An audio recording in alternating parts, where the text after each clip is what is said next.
Everyone knows how the story ends. In 1281, the largest naval army of the Middle Ages advanced toward Japan. 140,000 men, 4,400 ships. The most overwhelming force any Asian nation had ever seen approach its shores. And then the wind came. A catastrophic typhoon destroyed the Mongol fleet in a single night, and Japan survived. The Japanese called it kamikaze, the divine wind, the perfect explanation. God had intervened. Japan was protected by the heavens. Except this story is incomplete, and not in a small way. It's incomplete in a way that completely changes what that battle means, what it reveals about military strategy, how wars are actually won, and the difference between surviving by luck and surviving by design. Here's what the popular version leaves out. Typhoons aren't rare in the China Sea. The Japanese archipelago faces devastating storms regularly. It was true in 1281, and it's true today. Fleets have suffered severe damage from storms throughout history, lost ships, and managed to regroup. Armies on land have survived much worse. If Kublai Khan's army had made it ashore, the August 1281 storm would have damaged supplies and destroyed part of the fleet. But the army on solid ground would have survived. Mongol armies had done exactly that before. They were the best in the world at regrouping after setbacks and pushing forward. So why was 1281 different? Why did a storm that could have been just a serious setback become a total massacre?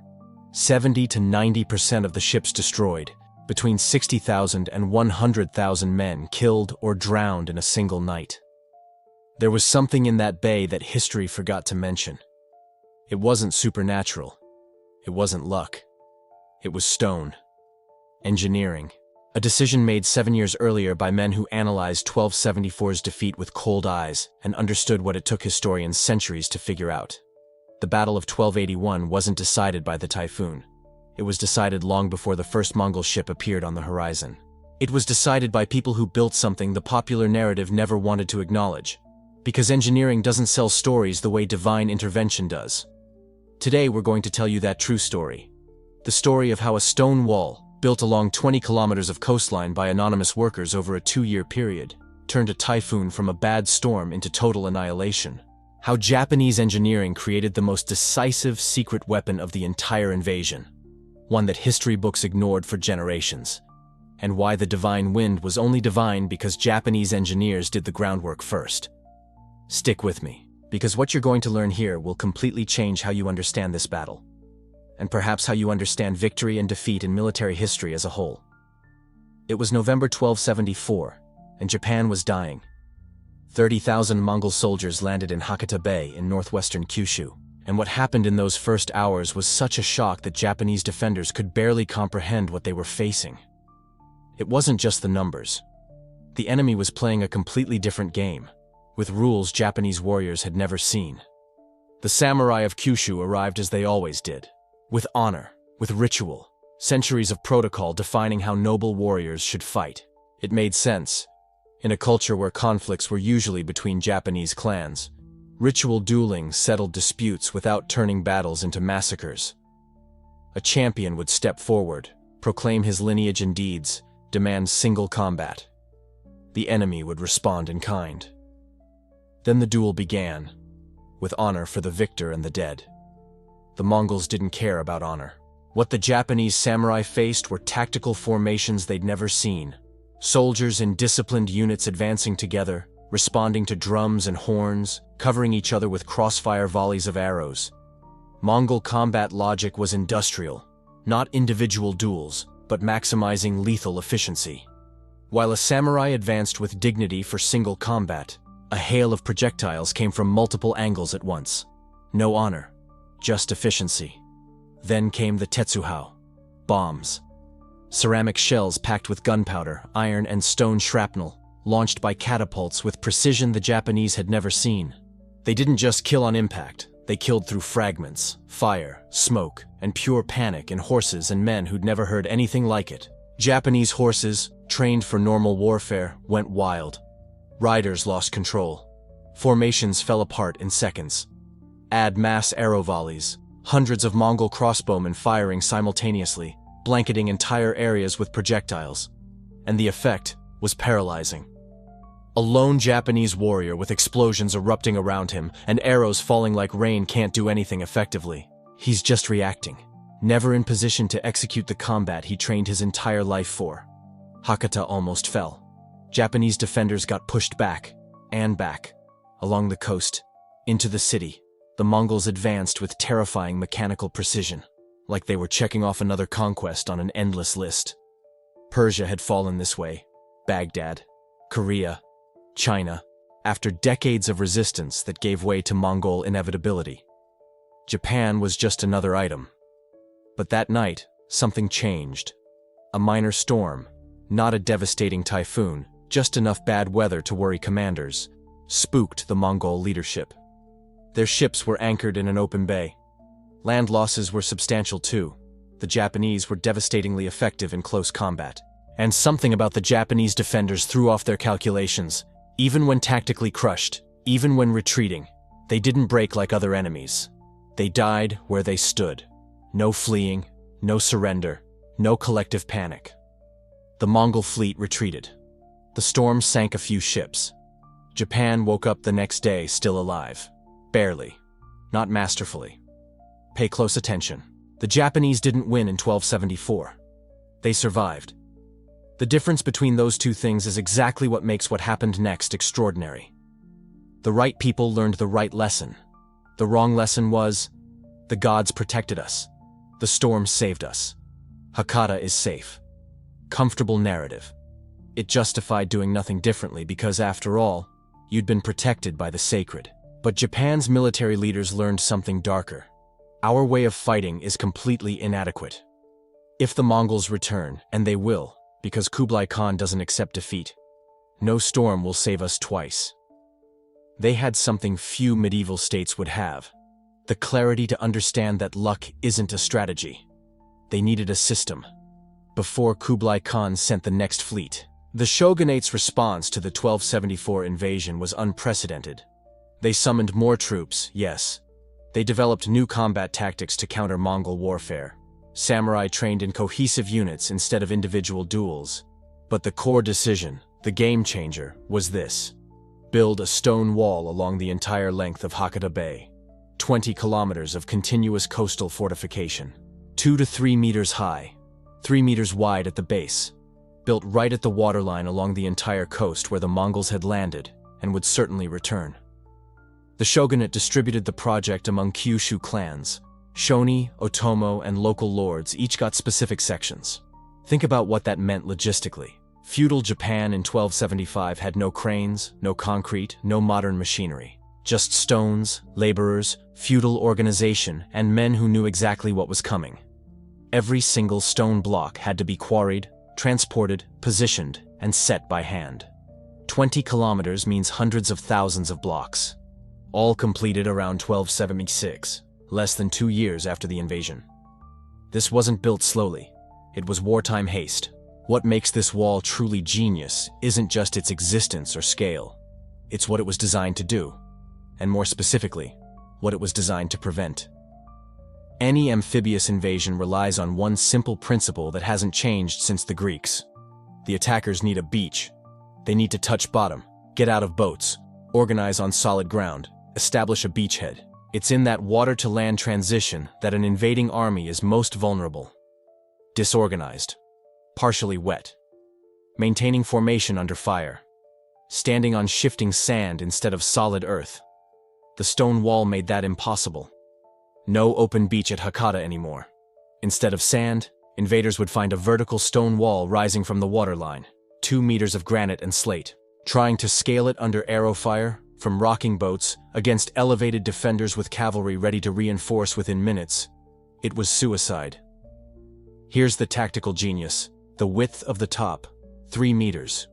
Wide enough for infantry defenders and for Japanese cavalry to gallop along the entire length. Intentional.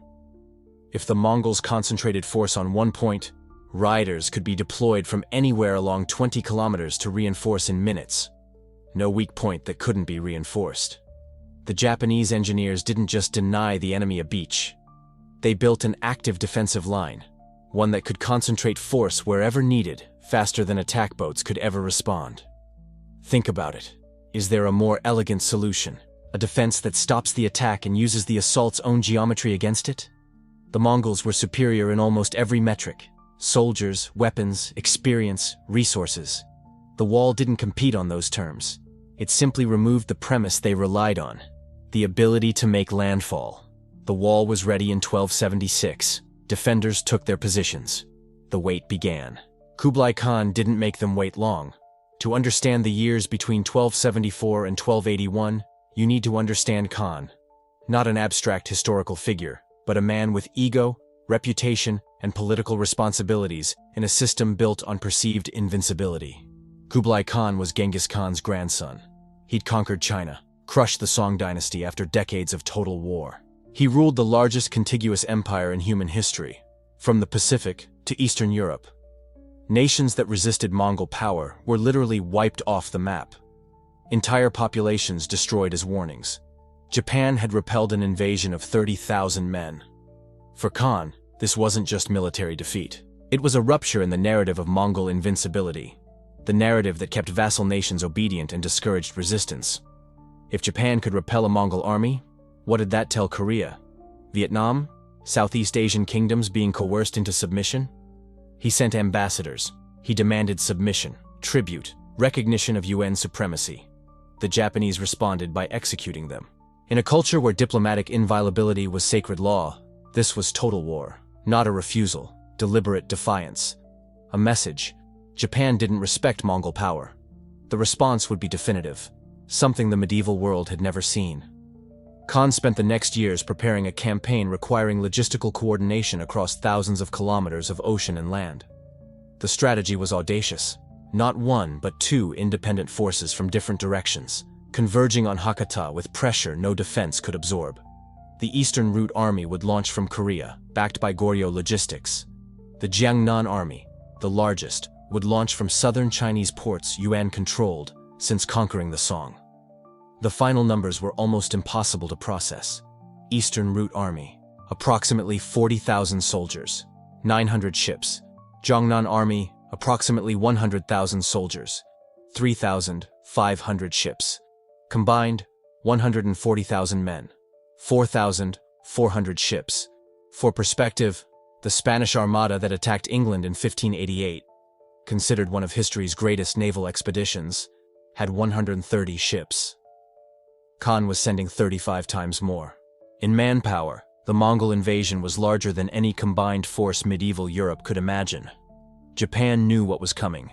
Spies, merchants, Korean refugees, information about the Korean and Chinese ports. The numbers reaching the shogunate were absurd, hard to believe, threatening pure panic. Defenders were summoned.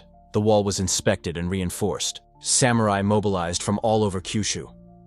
Yet when you stand on the Hakata shore and imagine 140,000 men approaching in 4,400 ships, confidence in a stone wall seems like hubris. How does a wall stop that? The Eastern Route Army arrived in May or June of 1281, 40,000 soldiers. The force that alone had nearly destroyed Japan 7 years earlier. They came with experience, knowing what to expect, where the beaches were, the Hakata coast layout. The commanders studied 1274 records. They knew where they'd landed, where ships could approach, where defenders were weakest. They found stone. In 1274, it was open beach, sand where soldiers could jump off and organize. Now, a continuous wall of granite and slate rising straight from the waterline. Mongol commanders immediately understood: nowhere to land, no beach for formations. Every access point from 7 years ago was obliterated. They tried anyway. When you have explicit orders not to retreat and retreating means explaining to Khan why a wall stopped you, you try. Boats rowed directly against the wall under arrow fire. Ladders placed against stone. Soldiers climbed while defenders dropped rocks, rained arrows down, and cavalry galloped along the top to reinforce any attack point in minutes. Landing attempts failed. Again.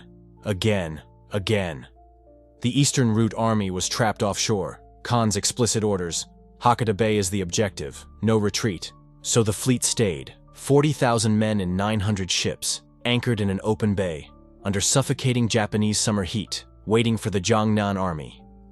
Then the Japanese did the unexpected. They went on offense. Night raids.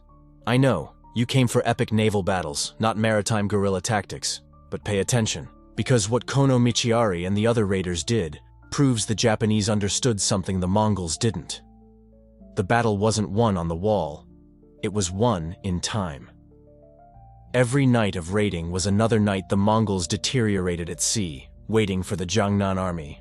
On dark, moonless nights, small Japanese vessels, light, fast, designed for this, rode silently up to anchored Mongol ships. Samurai scaled the hulls, fought on decks in darkness, and disappeared into shadows before Mongol defenders could respond.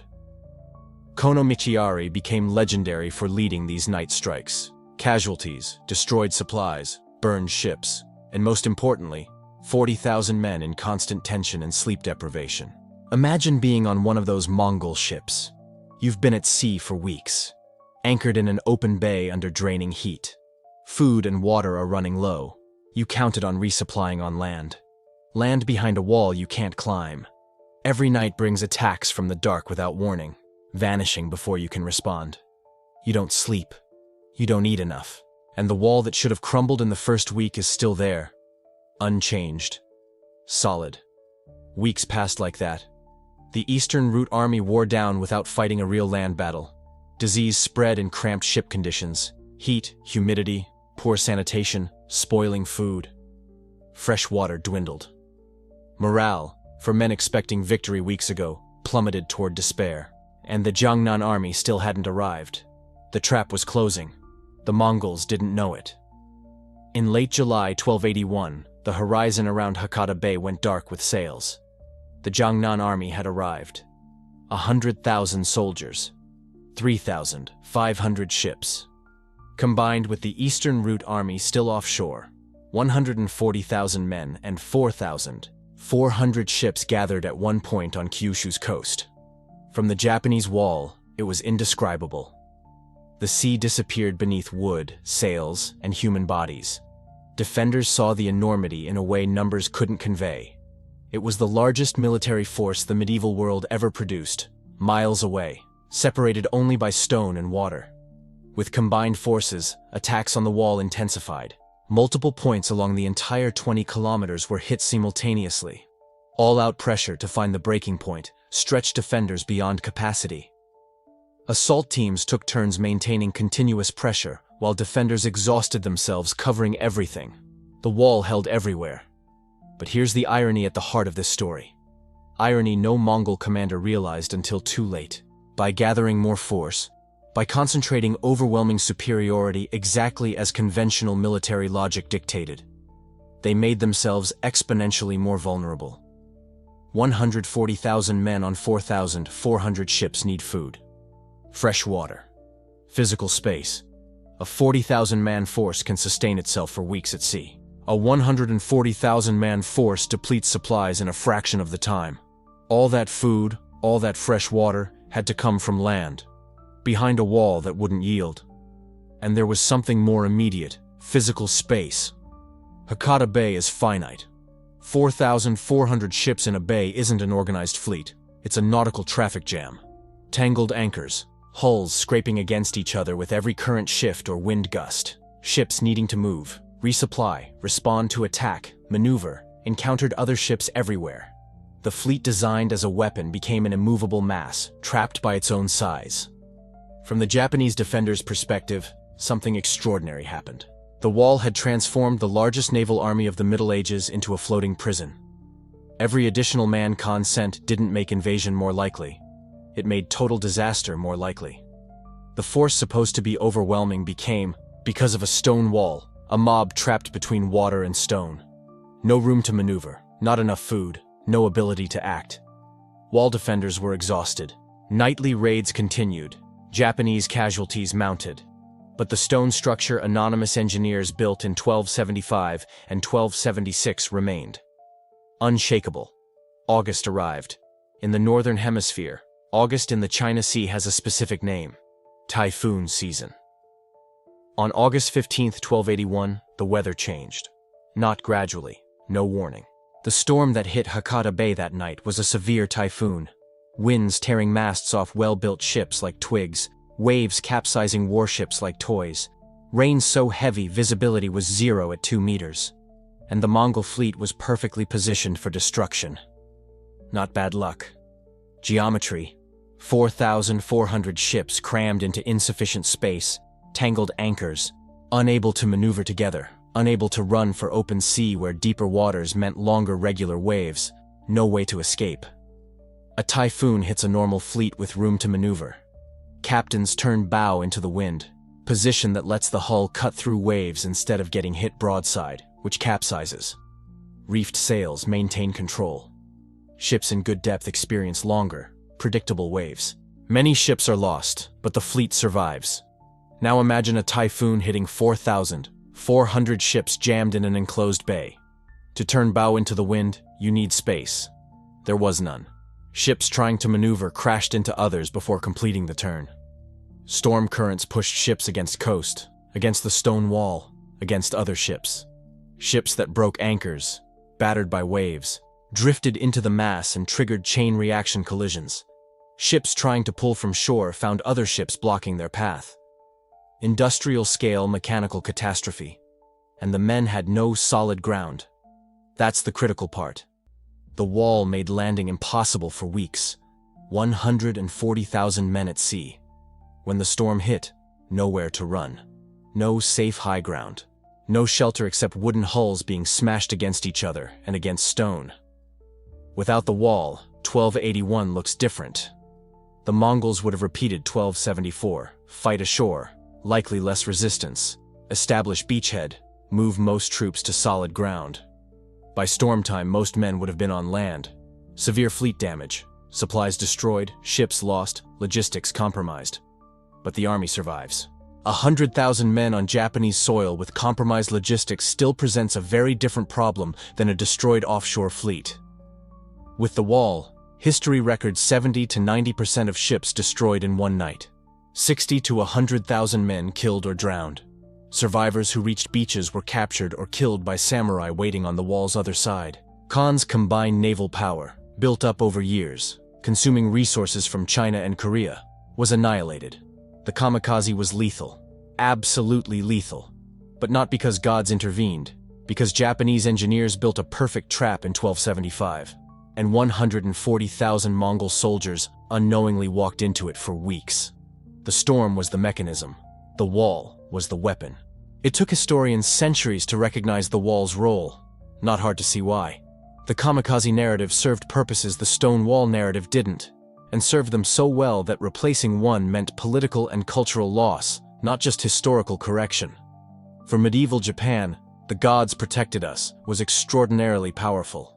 It confirmed divine uniqueness of the Japanese islands, that Japan was special, protected by supernatural forces. It legitimized the shogunate's defense. Gods approved their leadership by intervening. It gave people collective identity, transcending feudal politics. We are a chosen people, protected by the sacred, invincible when our cause is pure. A stone wall built by anonymous workers over 2 years is an engineering story. Impressive, decisive, the actual factor that determined outcome. But it doesn't confirm divine destiny, doesn't offer religious identity, doesn't create community bonds like supernatural salvation. Just men doing the right work before crisis arrived. The story people needed beat the true story. That's how it happens in human history with disturbing frequency. The kamikaze myth grew and solidified.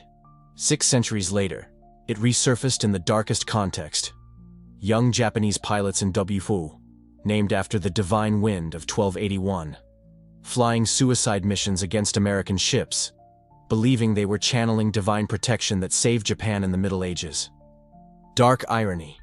The real kamikaze of 1281 wasn't divine. It was human engineering. People analyzed a problem with brutal clarity and solved it with stone and labor. But history didn't stay myth. Archaeology intervened.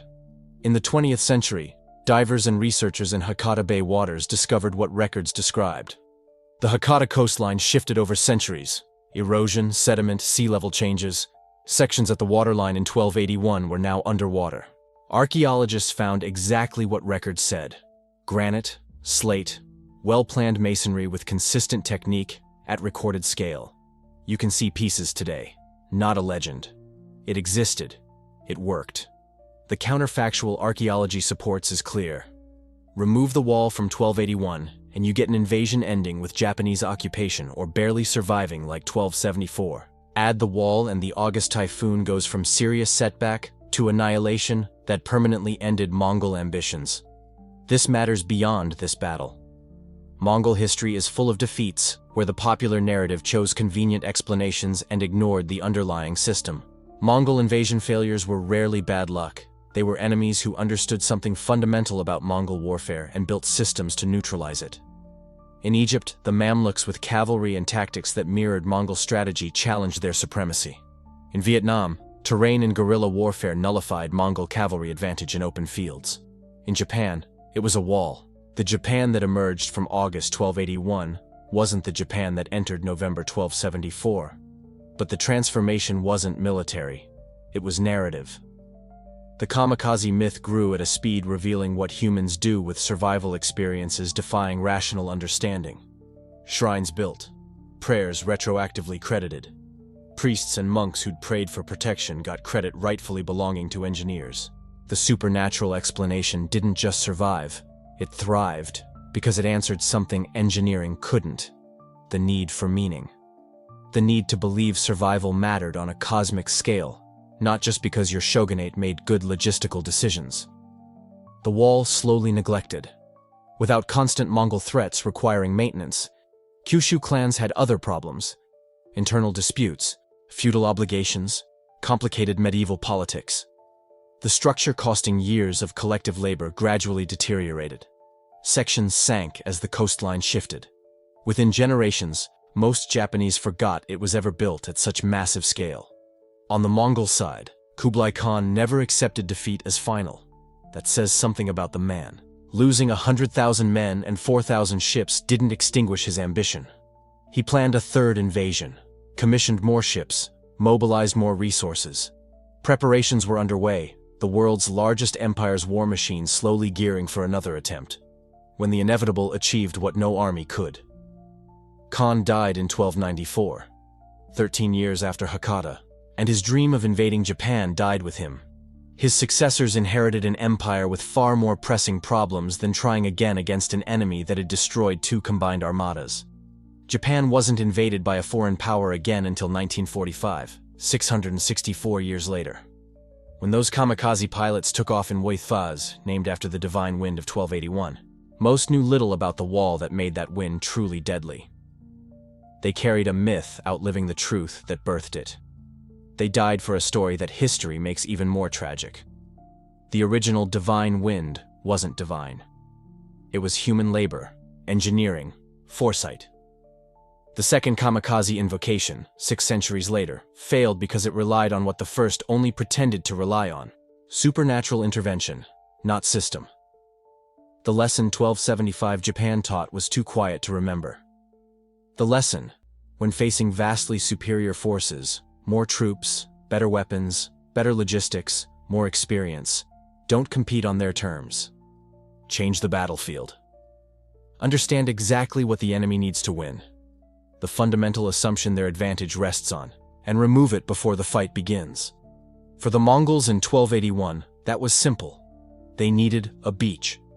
Had to make landfall, organize formations, bring war to their domain of strength. The wall didn't compete with Mongol strength. It made it irrelevant by removing the one condition that made soldiers and ships matter. That's strategic engineering. Not doing something better, but changing the problem so the enemy can't use what they have. When the largest medieval naval armada appeared on the Hakata horizon in 1281 with 140,000 men and 4,400 ships, the battle was already won. The shogunate's architects decided the outcome 5 years earlier. The Mongols didn't know it yet. Take this away. The pattern. The most decisive battles are rarely won when they seem to be. They're won in quiet preparation, by engineers and strategists thinking far enough ahead to shift the ground before the enemy arrives. Whenever you see a seemingly miraculous victory, look for the wall beneath the wind. That's where the real battle was decided. If you've made it this far, you're exactly who this channel exists for. Someone wanting to understand what really happened, not what the popular narrative remembers. If you haven't subscribed, do it now. And tell me in the comments, if you were a Mongol commander staring at that stone wall in June 1281, what would you've done differently? Historians still debate that today, and I genuinely want to hear your answer.